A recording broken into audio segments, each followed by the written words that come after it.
Hello food lovers, welcome back to my channel. ఇవాళ ఒక మంచి రెసిపీ చూపిస్తాను. హెల్త్కి టేస్ట్కి మాత్రం తీసిపోదు. మీకు తెలుసు కదా ఎలాగో సింపుల్ ప్రాసెస్లో చెప్తానని. అలాగే మీరు కూడా చూసేయండి, చాలా సింపుల్ ప్రాసెస్లో అయిపోతుంది. ఏంటి అని ఆలోచిస్తున్నారా? అదే చుక్క కూర శనగపప్పు. ఇది ఇలా చేస్తారని నాకు కూడా తెలీదు. నేను చేసేంత వరకు ఇది బయట వాళ్ళు చేశారో లేదో కూడా నాకు తెలీదు. కానీ నేను మాత్రం ట్రై చేశాను.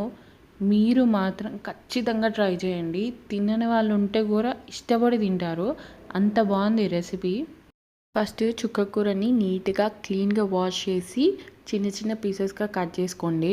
ఇప్పుడు ఒక గిన్నె పెట్టుకొని కొంచెం ఆయిల్ పోసుకొని అందులో జీలకర్ర ఆవాలు వేసుకొని అవి కొంచెం వేగిన తర్వాత ఆనియన్స్ కూడా వేసుకోండి. అవి కొంచెం బ్రౌన్ కలర్ అయిన తర్వాత కచ్చపచ్చ దంచుకున్న వెల్లుల్లిపాయలు కూడా వేసుకోండి.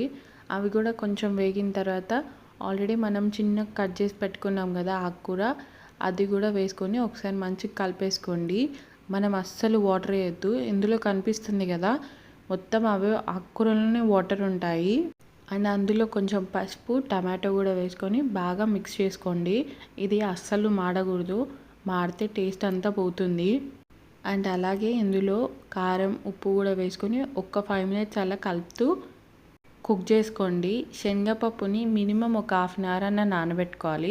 ఇంకా మీకు టైం ఉందంటే 1 hour అయినా నానబెట్టుకోండి. అప్పుడే మనకి తొందరగా కుక్ అయిపోతుంది. ఈ ఆకుకూర కూడా మధ్య మధ్యలో కలుపుతూ కుక్ చేసుకోండి. ఆకుకూర ఒక 50 to 70% మంచిగా కుక్ అయింది. ఇప్పుడు మనం ముందే నానబెట్టుకునే శనగపప్పును కూడా ఇందులో వేసుకోండి. ఇప్పుడు మొత్తం కలుపుతూ మాడకుండా మీడియం ఫ్లేమ్లోనే పెట్టి కుక్ చేసుకోండి. శనగపప్పు ఆల్రెడీ ముందే నానబెట్టాము కాబట్టి తొందరనే ఉడికిపోతుంది. అండ్ అందులో కొంచెం కరివేపాకు కూడా వేసుకొని మళ్ళీ ఒక 5 minutes అట్లా కుక్ చేసుకోండి. ఈ ఆకుకూర ఫస్ట్ టైం ఎవరైనా తింటే కొంచెం పుల్లగా ఉంటుంది, అందుకని కొంచెం కారం కూడా మంచిగా యాడ్ చేసుకోండి. ఈ చుక్క కూర శనగపప్పు కర్రీని పిల్లలకు కూడా పెట్టండి. అసలు ఇందులో తీసే పనే ఉండదు. ఆకుకూరని అంత బాగా తింటారు. ఇందులో proteins, vitamins, minerals and calciums అన్నీ ఎక్కువగానే ఉంటాయి. అండ్ ఆకుకూర తినడం వల్ల కూడా మనకు చాలా బెనిఫిట్స్ ఉన్నాయి. మీరు మాత్రం స్కిప్ చేయకండి. ఈ రెసిపీని లంచ్కి, డిన్నర్కి లేకపోతే పిల్లల లంచ్ బాక్స్కి అయినా పర్ఫెక్ట్గా సెట్ అవుతుంది. ఈ కర్రీని మనం అన్నంలోకి, చపాతీలోకి దేనిలో తిన్నా కూడా చాలా బాగుంటుంది. ఒకసారి మీరు కూడా ఇంట్లో ట్రై చేసి ఎలా వచ్చిందో కామెంట్ చేయండి. ఈ రెసిపీ మీకు నచ్చితే లైక్ చేయండి, షేర్ చేయండి అండ్ సబ్స్క్రైబ్ చేసుకోండి. And keep watching my channel. Thank you.